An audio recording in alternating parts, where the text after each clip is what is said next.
En Romanos 8:18, el apóstol Pablo habla algo referente a las aflicciones y dice: pues tengo por cierto que las aflicciones del tiempo presente no son comparables con la gloria venidera, que en nosotros ha de manifestarse. Porque el anhelo ardiente de la creación es aguardar la manifestación de los hijos de Dios. Hay otra versión que dice la manifestación gloriosa. Eso nos atañe a cada uno de nosotros en esta mañana, a los que estamos aquí presentes. La pregunta sería: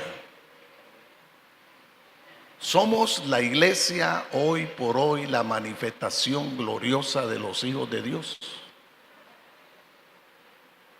Cada uno debe tener su respuesta. ¿Por qué razón? Porque es lo que la naturaleza está aguardando, está esperando. Una manifestación gloriosa de los hijos de Dios. ¿Cómo va a llegar esa manifestación a mi vida? Le decía yo a un hermano, y lo he meditado y lo he pensado, hoy por hoy la gran mayoría de los cristianos vienen a la iglesia cargados, enfermos, abatidos, y buscan una sanidad, un milagro. Buscan que algo acontezca. Pero no es que tú lo busques y lo vas a obtener. No. Es que Dios, todo soberano, lo quiera hacer. Yo no busqué un milagro para mi cara. No entendía ni qué quería decir cuando decía: Señor Jesús, no permita que mi carita me quede manchada. Pero Dios sí entendió. Y Dios sí respondió.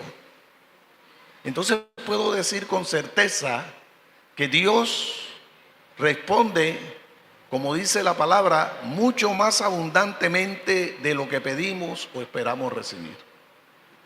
Amén. ¿Cuántos creen eso? ¿Por qué la iglesia no es la manifestación gloriosa de los hijos de Dios que espera la naturaleza? Porque venimos cargados, afligidos. Le pedimos al Señor provisión, le pedimos alimento, pero a veces muy escasamente recibimos. ¿Por qué razón? Porque no entendemos. El gozo, el regocijo y la alegría que deben estar presentes en cada uno de nosotros se vuelve efímero, se vuelve algo que muchas veces nos dura muy poco tiempo. Y lo vemos, por ejemplo, aquí en la congregación, en esta y en todas. Cantamos, nos alegramos, nos sentimos eufóricos, queremos romper los cielos, abre los cielos, ¡ah! Y gritamos, saltamos. Pero en resumida cuenta, cuando llegamos a nuestros hogares, el gozo ha desaparecido. Vuelve la tristeza, vuelve la angustia, vuelve la desesperación. Entonces no es algo que es permanente. Es algo que nos mantiene allí en un estado de recuperación y caída, recuperación y caída. Y si yo preguntase en esta mañana cuántos de ustedes han experimentado un gozo permanente en el Señor, muy pocos. Y si busco en la Biblia los hombres que han experimentado un gozo permanente en el Señor, muy pocos. Siempre tendemos a la enfermedad del siglo XXI, que no es del siglo XXI, viene de mucho más atrás, llamada hoy depresión. La melancolía, la tristeza, el dolor. Eso nos acompaña durante toda nuestra existencia. Y aunque tenemos un Dios que todo lo puede, aunque tenemos una palabra que es poderosa, aunque tenemos cierto conocimiento acerca de Dios, no podemos ser libres de esa situación. ¿Por qué razón? Por falta de conocimiento. La palabra dice: mi pueblo fue llevado cautivo porque le faltó conocimiento. Entonces muchos de nosotros venimos aquí a la iglesia a cumplir un requisito o porque nos sentimos bien, y eso no está malo, está bien, pero hay algo más. Dígale al que está a su lado: hay algo más. Y eso algo más es para los que buscan. El salmista describía su búsqueda en Dios de la siguiente manera: dice, como el siervo busca por las aguas, así clama por ti, oh Dios, el alma mía. Mi alma tiene sed. Es un salmo hermoso. No sé cuál salmo es. ¿Qué número es ese salmo? ¿Qué? No saben qué salmo es. Bueno, pero sí sabemos el coro, ¿verdad? Y eso se vuelve un deseo, un anhelo en nosotros, pero muy efímero, algo que no se realiza. Se llamaría una utopía, un sueño ideal, pero nunca llega. Solamente momentáneo. Cuando cantamos esas canciones aquí, nosotros decimos, bueno, nos ministra, el Señor nos ministró en esta mañana y yo sentí una presencia de Dios maravillosa. Y en cierta ocasión le dije yo a los hermanos allá en la congregación, le digo, bueno, tenemos un problema porque, díganme una cosa, si usted siente la presencia de Dios en la iglesia o no la siente, ¿Dios está ahí o no está? La Biblia dice que Él está en todas partes. Entonces, ¿en qué influye que usted sienta la presencia de Dios o no la sienta? Eso no es fe. Y lo que no proviene de fe es pecado. Porque lo que proviene de fe, dice Hebreos 11, es una certeza. Usted, aunque tenga 1000 problemas, 1000 angustias, usted debe saber que Jehová está en su santo templo. Calle delante de Él toda la tierra. Si usted está con problemas, con tristeza, Él está aquí.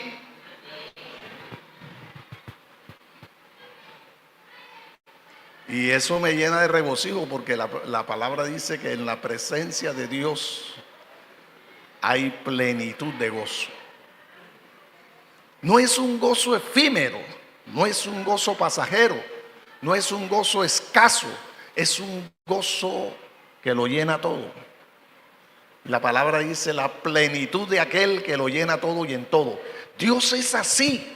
Usted tiene que conocer ese Dios, no el Dios de la iglesia, no el Dios de la religión, no el Dios del universo, el Dios que lo llena todo y en todo. El Dios que cuando tú caminas, Él está dando pasos contigo. Cuando tú te arrodillas, Él está postrado al lado tuyo. Cuando tú te levantas, Él es el poderoso gigante que está a tu lado. Eso nos llena de certidumbre, de gozo inefable. Pero nos hemos acostumbrado a vivir en esa incertidumbre, ¿verdad? Vamos a pedirle al Señor que nos sane, hermano. Vamos a orar por los enfermos. ¿Cuántos enfermos hay aquí? Si yo hiciese que pasasen los enfermos acá adelante, le aseguro que esto se llena. Y el primero soy yo. sufrimos enfermedades. Yo estoy pasando por una convalecencia. Gloria a Dios. ¿Quién no tiene por ahí un dolorcito para ver? A uno le duele, ya cuando uno va para viejo le duele todo. Pero eso hace que Dios sea escaso. No. El gozo no depende de las circunstancias. El gozo depende del conocimiento que tú tengas acerca de quién es Dios. Entonces nos hemos acostumbrado a eso. Vamos a orar, hermano, y le pedimos: Señor, Padre Celestial, pon tu mano sanadora. Y entonces el Señor nos responde, ¿verdad? Si nos respondiese de esa manera, nos dice: pero es que mi palabra dice que ya yo envié mi palabra y los sané y los libré de su ruina. Sí, Señor, pero todavía no ha llegado. Podríamos decir: ¿por qué empresa mandaste el paquete? Y entonces dice: no, lo mandé por envía. Ay, no, lo hubieran mandado por servientrega, es más rápido. Las respuestas parecen demorar, pero no es que demoren, porque el Señor dice: antes de que clamasen, ya yo había escuchado.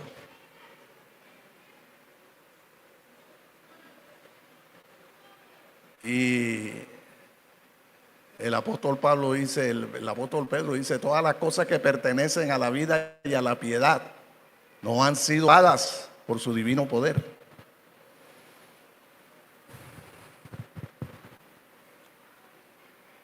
No hay gozo, no hay regocijo cuando hay dolor, enfermedad, tristeza, porque ese gozo que esperamos nosotros no proviene de Dios, sino de las circunstancias. Si estoy bien, estoy gozoso. Pero el gozo que habla el Señor en su palabra no es eso. El gozo, a diferencia de la felicidad humana, el gozo del Señor no es efímero, ni depende de la circunstancia. Es un gozo que depende de quién es Dios, del carácter de Dios, de su presencia y de su obra. El gozo del Señor no depende de lo que Dios haya hecho por ti. El gozo del Señor depende de quién es Él. Y entonces, como dije al principio, ese versículo: alábese en esto, en conocerme y en entenderme que yo soy Dios. A veces no entendemos ni conocemos quién es Dios. Venimos, cantamos, pero nunca llegamos a acercarnos a ese Dios, ¿verdad? Son bellas canciones, muy emotivas, pero no nos llegan a saturar de esa presencia hermosa de Dios. Ahora, si hiciese otra pregunta: ¿cuántos de los que están aquí han sentido la presencia de Dios? Todos. De una manera o de otra, todos. Pero si pregunto: ¿cuántos han permanecido en ese conocimiento y en esa presencia de Dios?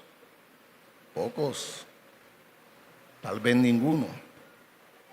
¿Por qué razón? Porque miramos las circunstancias.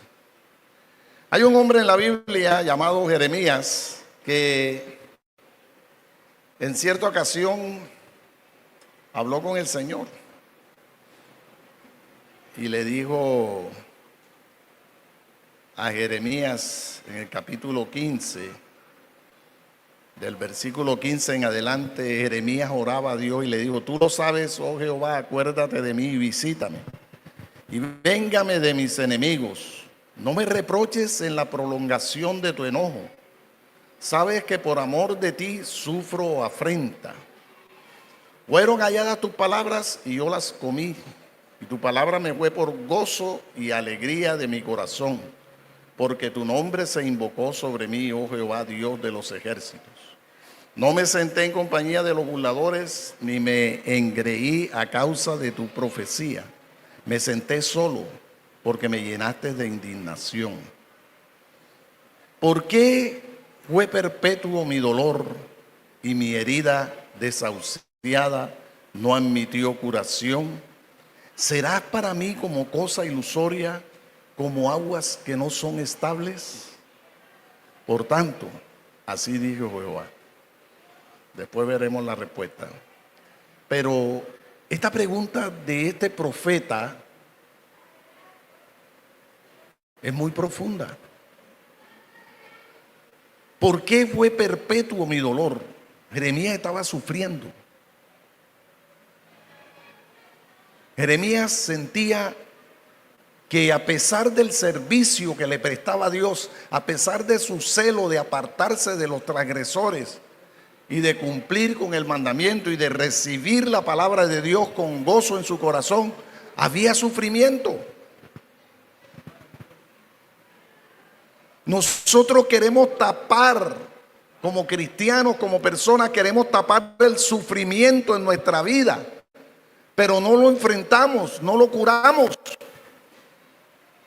Simplemente validamos ese sufrimiento y decimos, bueno, yo le sirvo al Señor, yo voy a la iglesia, yo soy ujier, tengo otro cargo, hago esto. Pero hay un dolor constante, hay un sufrimiento en el pueblo de Dios. Y este profeta se atrevió a preguntarle a Dios. Y es una pregunta, dice, ¿por qué fue perpetuo mi dolor y mi herida desahuciada? Dice, no admitió curación. Era un dolor constante, no había sanidad. Ahora no estoy hablando de sanidad interior. Ese es otro cuento que han inventado.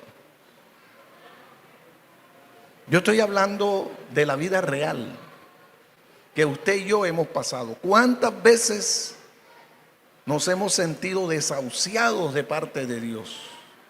A veces decimos, ya no quiero orar, ya no quiero ir a la iglesia. Hay desánimo, hay desaliento. A veces venimos, cantamos, no hay gozo, no hay alegría. A veces vemos el rostro de los hermanos con una sonrisa que se puede borrar fácilmente. ¿Quién vive? Y a su nombre. No se me pongan melancólicos, no se me pongan melancólicos, no se me pongan melancólicos. Dios es fiel, amén. Pero eso le pasaba a su profeta. Serás para mí como cosa ilusoria, o sea, en otras palabras, ¿es Dios real? ¿Realmente Dios existe? Y si existe, ¿por qué estamos en esta situación? ¿Se acuerdan de Gedeón? Cuando Dios le habla a Gedeón, varón esforzado y valiente. Gedeón dice, ¿cómo? Yo sé la historia. Yo sé los testimonios que nos han dicho acerca de ti, pero ¿dónde estás? Y todos buscamos esa respuesta de Dios. Todos venimos con el deseo, con el anhelo, con la esperanza de obtener, como la mujer del flujo de sangre, si solo tocase el borde de su manto, seré sano. Queremos tocar al Señor. ¿Cuántos quieren tocar al Señor en esta mañana? Bueno, no lo toque, agárrelo. Y si lo agarra, no lo deje ir. Haga como Noemí. Tu Dios será mi Dios, tu pueblo será mi pueblo. No te voy a dejar, no te dejaré. Y usted sabe cuál es la respuesta de Dios. Yo tampoco te voy a dejar hasta que haya hecho contigo lo que he dicho. ¿Quién vive? A su nombre. Ese es el Dios que debemos conocer. Ese es el Dios que debemos adorar. Un Dios comprometido con cada uno de nosotros. Y que nosotros tengamos ese compromiso con Él. Amén. Y entonces Jeremías dice, como aguas que no son estables. Pero Dios que es fiel, le responde, ¿verdad? Le dice, por tanto así dijo Jehová, Jeremías capítulo 15, versículo 19. Si te convirtieres, yo te restauraré, y delante de mí estarás. Y si entresacases lo precioso de lo vil, serás como mi boca. Una respuesta poderosa, ¿verdad? ¿Por qué sufres? ¿Por qué lloras? ¿Por qué hay desaliento en ti? Debes convertirte, debes salir de las tinieblas a la luz, como dice Pedro, ¿verdad? Que nosotros somos linaje escogido, nación santa. Que nosotros antes estábamos muertos en nuestros delitos y pecados, ahora vivimos. Ese debe ser la causa de nuestro gozo, de nuestro regocijo. Había un hombre también sufriendo en la Biblia y todos conocemos su historia, y fue David. Estaba sufriendo grandemente, y usted sabe cuál fue la petición de David. Dice: Señor, devuélveme el gozo de la salvación. Se había perdido, se había escabullido. ¿Cuántos cristianos hay hoy día asistiendo a la iglesia sin el gozo real y genuino de la salvación? Tenemos gozo efímero cuando tenemos un Dios que dice que en su presencia hay plenitud, no un gozo medio, sino una plenitud, un gozo completo, absoluto y total. ¿Quién vive? Y a su nombre. Y un hombre que aprendió esto fue el apóstol Pablo, cuando él dice: regocijaos en el Señor siempre. Usted no puede vivir en base a lo que dicen las circunstancias. Usted tiene que vivir en base al conocimiento que tiene usted acerca de quién es Dios. Mire, yo le digo a la congregación, le digo, mire, cuando usted vaya a orar, sepa que va a estar delante del Todopoderoso, del Creador del universo. Usted tiene una respuesta. Usted no puede salir de la presencia de Dios tal como entra, jamás, porque entonces Dios no sería Dios. Usted no puede buscar a Dios con desesperación y angustia. Usted tiene que buscarlo con certeza y confianza. Eso se llama fe. Por eso en hebreo dice la palabra: sin fe es imposible agradar a Dios. Ahora, ¿qué conlleva el agradar a Dios? Bueno, muchas cosas. Dice la palabra que Dios se regocija con su pueblo. Dios también le da gozo. Los ángeles también son susceptibles a tener gozo. Dice que cuando un pecador se arrepiente, hay gozo en los cielos. Cuando Jesús, nuestro Salvador, vino aquí a la tierra, dice que hubo gozo y júbilo en toda la creación. ¿Usted cree que usted ha sido llamado para cosa pequeña? No. Hay un mundo, hay una naturaleza, como leímos en el versículo 1 de Romanos, ¿verdad? El anhelo ardiente de la creación.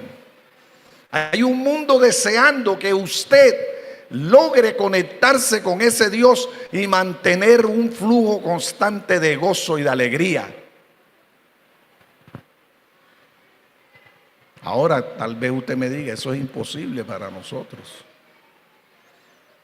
Bueno, yo le contestaría: lo que es imposible para el hombre, a Dios le es posible. No depende de ti, depende del que todo lo puede. Y eso es suficiente para tener gozo. Que yo soy débil, que yo soy incapaz, no tengo recursos, no tengo manera.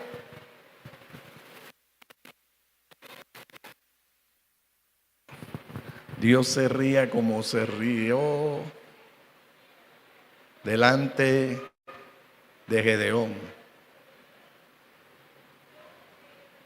Yo te he dicho que irás y rescatarás a mi pueblo. ¿Y con qué lo vas a hacer? Con esta tu fuerza. ¿Acaso no te digo yo? ¿Para qué te ha llamado Dios a ti? Para vivir en el limbo, vivir una vida cristiana sin gozo absoluto y sin un sufrimiento absoluto. O sea, ahí en términos, ¿cómo está? Dice usted, bueno, más o menos, más o menos. A veces nuestras respuestas son automáticas. Yo le pregunto a cualquiera de ustedes, hermano, ¿cómo está? Bien, bien, bien, bien. Usted no está bien.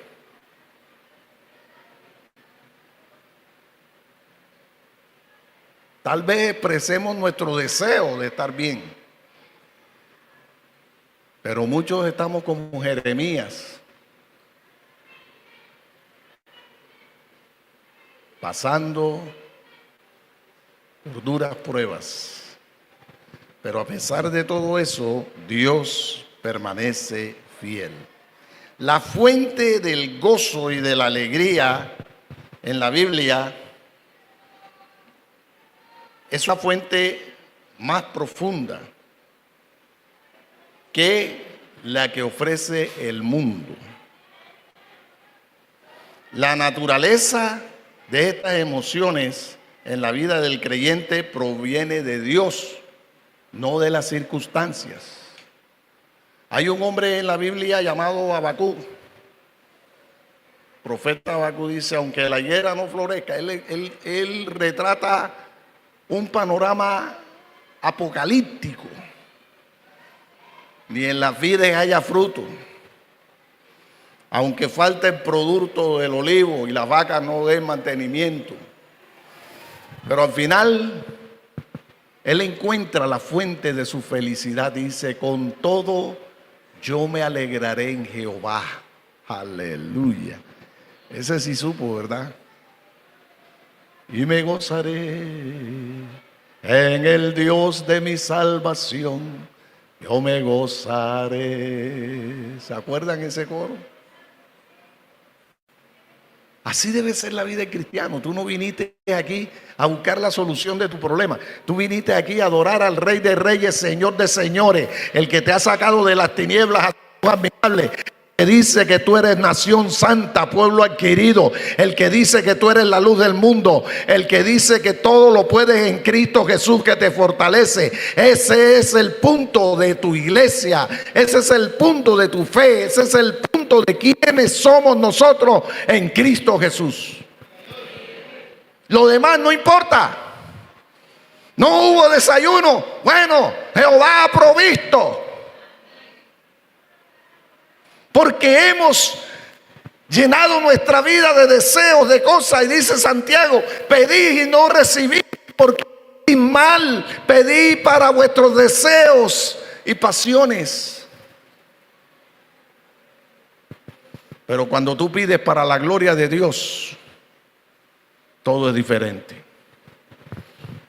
Yo pongo en práctica con mi esposa y con los hermanos, le digo, dele la gloria a Dios. Cuando mi esposa me dice algo, digo, dale la gloria a Dios. Sea bueno o sea malo, dale la gloria a Dios. Porque cuando tú adoras a Dios, la Biblia dice que Dios está buscando verdaderos adoradores que le adoren en espíritu y en verdad, no por la circunstancia, no por lo que ha hecho, sino por quién es Él. Él es el Todopoderoso. Y si Dios con nosotros, ¿quién contra nosotros? ¿Tú crees que una circunstancia va a opacar la gloria de Dios? Que no hay desayuno, que no hay almuerzo, no importa, hay ayuno para la gloria de Dios. Ese debe ser el gozo. Pero a ese le dicen, ay hermano, si supiera. Ay, prepárate, ahí te va. Ay hermano. Mejor dicho. Y el gozo sale corriendo. Yo aquí no me quedo porque me contaminan. Hasta el gozo puede perder el gozo cuando escucha a un cristiano quejarse. ¿Por qué? Porque nos falta conocimiento acerca de quién es Dios. La Biblia dice que en la presencia de Dios hay plenitud y deleite. ¿Cómo puedes venir tú y decir que sientes la presencia de Dios y no llenarte de esa plenitud? No lo entiendo. ¿Sabe lo que decía el pueblo de Israel? Lo decía el salmista, decía, con Dios haremos proezas.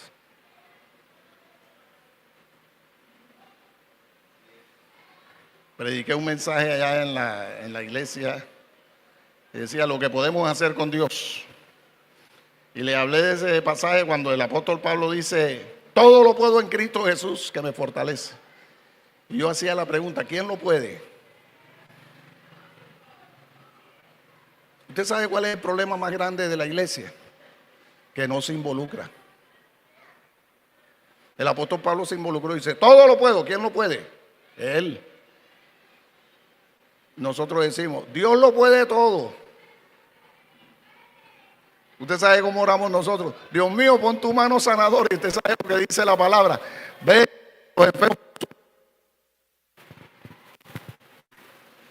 Sobre los enfermos pon tu mano y se sanarán. ¿Quién tiene que poner las manos? Nosotros. ¿Usted quiere vencer la adversidad? No espere que Dios lo haga. Porque hubo un hombre que esperó que Dios hiciera algo. Y dice, le dijo al pueblo, ahora verán lo que Dios va a hacer. Porque los egipcios lo estaban atacando y tenía enfrente del mar, no había salida. Y Dios, como es tan sabio, le respondió y le dijo, ¿por qué clamas a mí?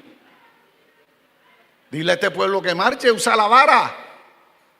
¿Usted sabe cuál es la capacidad suya para hacer cosas grandes en Dios? Es ilimitada. Por eso el apóstol Pablo sabía y dice, no, yo no espero que Dios haga las cosas, yo las hago porque todo lo puedo en Cristo Jesús que me fortalece. ¿Quién vive? Y a su nombre. ¿Cómo seríamos diferentes si entendiésemos eso, verdad? Si entendiésemos que estamos en la mano de Dios y que nadie nos puede arrebatar de su mano, que no hay tristeza, no hay dolor, no hay enfermedad, no hay nada que pueda opacar la presencia de ese Dios todopoderoso.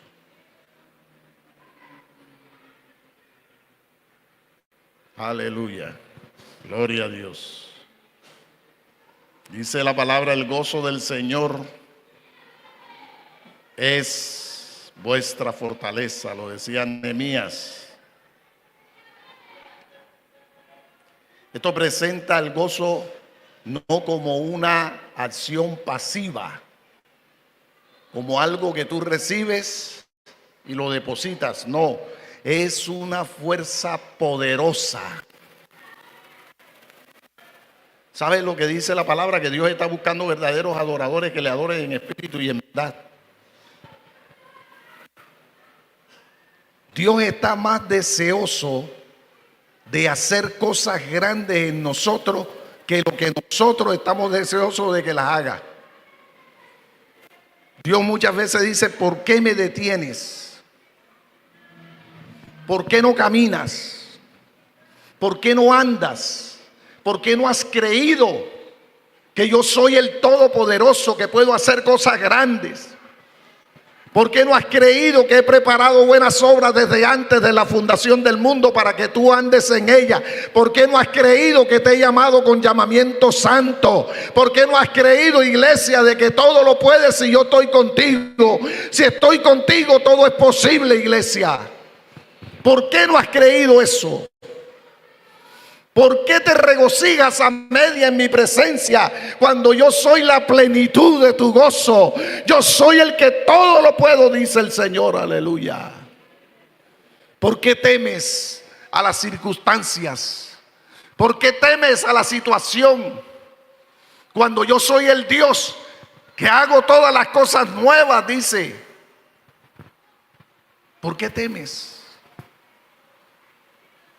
¿Dónde está ese gozo y esa alegría de la salvación. ¿Por qué te afliges, iglesia? Cuando tu rey viene galardonado, viene vestido de vestiduras hermosas y preciosas para retribuirte, para darte todo lo que tú le has pedido. ¿Por qué no has creído que yo hago las cosas mucho más abundantemente de lo que tú me pidas o puedas esperar? ¿Qué pasa, iglesia? ¿Quién vive? Y a su nombre. Están calladitos, no sé qué les pasa. Porque están tan silenciosos. Hay silencio en la casa de Dios. Si están calladitos, el que calla otorga. Eso quiere decir que es verdad. Aleluya. Dios es un Dios alegre. Dios quiere que nosotros nos gocemos en Él.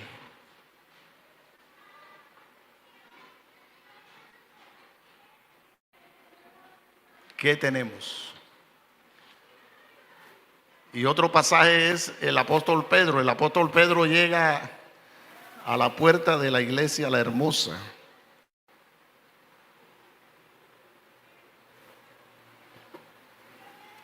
Encuentra un hombre paralítico. Y él le dice, el hombre le extiende la mano y Pedro le dice, no tengo oro, no tengo plata.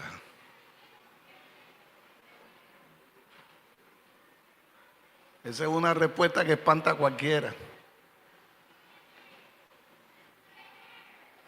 Pero Pedro sabía que había algo. Y yo no pienso que Pedro lo haya dicho con tristeza o con melancolía o como algo efímero, ¿verdad? Sin convicción. De lo que tengo te doy. No. Yo me imagino que lo dijo con una certeza absoluta. Y me imagino que hasta una sonrisa esbozó y dijo, pero de lo que tengo te doy. Y el hombre enseguida alzó la mirada y dijo, hay algo. ¿Qué tienes tú de Dios en tu corazón, en tu vida? Cuando los cristianos andamos huyendo de la depresión, huyendo de esto, tomando pastillas para esto otro. Yo no estoy en contra de la medicina. Ahí ayuda. En algo ayuda. Siquiera dañarle el estómago, de tanta pastilla que toma, pero algo ayuda, algo hace. Pero ¿dónde está ese Dios? ¿Dónde está tu Dios?